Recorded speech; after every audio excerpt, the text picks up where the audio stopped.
Welcome back, everyone, to another deep dive. We've got a good one today. Definitely. We're going to be tackling hydrogen peroxide versus chlorine dioxide for cleaning and restoration. So, when you're facing some serious cleaning and you're not sure which product to use, Yeah, that's what we're diving into today. that's right. We're talking about those next level cleaning situations, not just wiping down the counter. We're talking serious disinfectants here. Right, these are the big guns.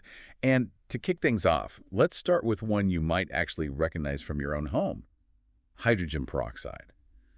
But what exactly is hydrogen peroxide? Basically, imagine water, H2O, Okay, but with an extra oxygen atom, that's H2O2, hydrogen peroxide. yeah, And that extra oxygen atom, yeah. What to do? that's where the magic happens. It's a powerful oxidizer. Meaning, in layman's terms. It breaks down all that nasty stuff, dirt, grime, even those little microorganisms like bacteria and viruses. That's why it's such a good disinfectant. Ah, so that extra oxygen atom is like its secret weapon. Right. But there's hydrogen peroxide and then there's, well, the really strong stuff, right? That's The difference. Exactly. What you find in your bathroom cabinet, that's usually around a 3% concentration. Fine for little cuts and scrapes. Right. But the pros, they're working with concentrations more like 30% to 35%. Wow. That's a huge difference. No wonder there's special training involved. Yeah. So aside from just being stronger, what makes that higher concentration so effective, especially for restoration and stuff? It's a broad spectrum disinfectant. I mean, It takes care of a whole range of microorganisms, bacteria, viruses, fungi, even mold. so it's like the all-in-one solution. Exactly. Plus, and this is a big one, it breaks down into just water and oxygen. No harsh residues. That's good to know. So it's effective, but it's also relatively safe, at least compared to some other stuff. Exactly. Especially when it's diluted properly. It's safe for most surfaces. Okay, that makes sense. Yeah. But what about odors? Say there's been water damage or something. Can hydrogen peroxide handle those musty smells? Oh, absolutely. It neutralizes those two. How does that work? Think about what causes those smells often. It's bacteria or mold, right? Well, hydrogen peroxide eliminates the source of the smell.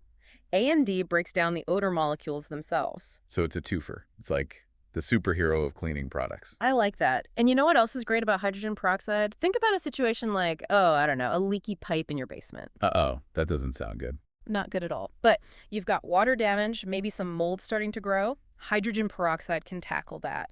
It can even get into those porous materials like wood and drywall, get rid of the mold, and help prevent it from coming back. That's reassuring. So if you had to sum up hydrogen peroxide, especially for those tougher cleaning jobs. I'd say it's reliable, effective, and as long as you follow the safety precautions, it's a great choice for a lot of common problems. Okay, so hydrogen peroxide sounds like a winner. But what about those situations that call for even more? Firepower. Ah, yes. That brings us to our next contender, chlorine dioxide. And trust me, that's a whole other story. Chlorine dioxide. Oh, Okay, that one sounds a little more yeah. intense. Definitely not something I'd find under my bathroom sink. You got that right. We're talking about a whole different level of disinfection here. So for our listeners who might be thinking chlorine dioxide, chlorine bleach, same difference, right? Set the record straight. Not even close. It's easy to think that because they both have chlorine in the name, they're pretty much the same. But chlorine dioxide, it's a totally different animal. Okay, I'm intrigued. Break it down for us. What is chlorine dioxide and what makes it so different? Well, for starters, it's not a liquid, at least not at room temperature. Wait, what? Yeah, chlorine dioxide, it's actually a gas. A gas. So you're telling me people using a gas to disinfect things? It sounds crazy, right? But it makes sense when you think about it. Okay, I'll bite. How so? Think about those really porous materials, wood, concrete, even drywall. Got it. A liquid disinfectant, it can only penetrate so far, but a gas, it can get into every nook and cranny. Nothing is safe. So it's like a deep clean, but on a microscopic level. Exactly. And because it's so good at getting into those hard-to-reach places, it's incredibly effective. We're talking about killing bacteria in like 60 seconds, viruses, under 10 minutes, and they're toast. Wow, that's fast. I can see why it's used in places like hospitals. Oh, absolutely. Hospitals, laboratories, any place where even the tiniest bit of contamination could be a huge problem. Chlorine dioxide is the gold standard. It can even handle those really nasty pathogens that other disinfectants struggle with, cryptosporidium, giardia, you name it. So it's like the superhero of disinfectants. Yeah. But with great power comes great responsibility, right? What about safety? That's the thing with chlorine dioxide. It's not something to mess around with. We're talking about a class 2 oxidizer here. Okay, and that means, in plain English? It means it can make other things burn way more easily. So you need subtle training, special equipment, the whole 9 yards. So yeah, definitely not something you should try at home. Leave it to the pros. They're the ones who know how to handle it safely and effectively. That's good advice.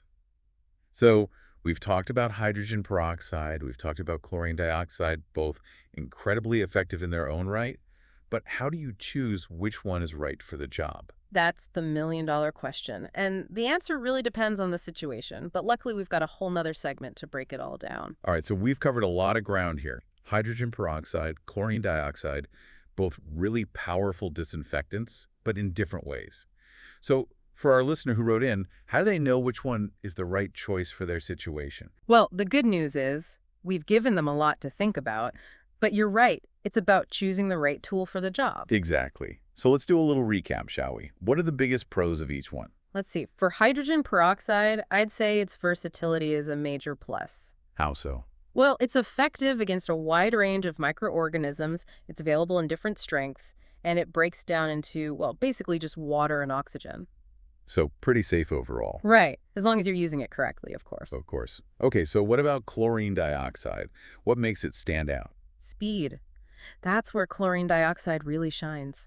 Remember, we're talking about killing bacteria in a minute, viruses in under 10 minutes. Nothing else comes close. That's true. It's incredibly fast-acting.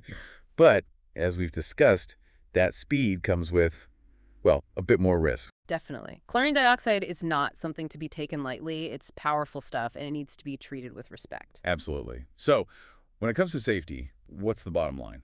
Hydrogen peroxide, especially at those lower concentrations, is generally considered safe for most people to use. Read the label, follow the directions, and you should be fine. But chlorine dioxide, leave that one to the pros. They have the training, the equipment, the knowledge to handle it safely. Good advice.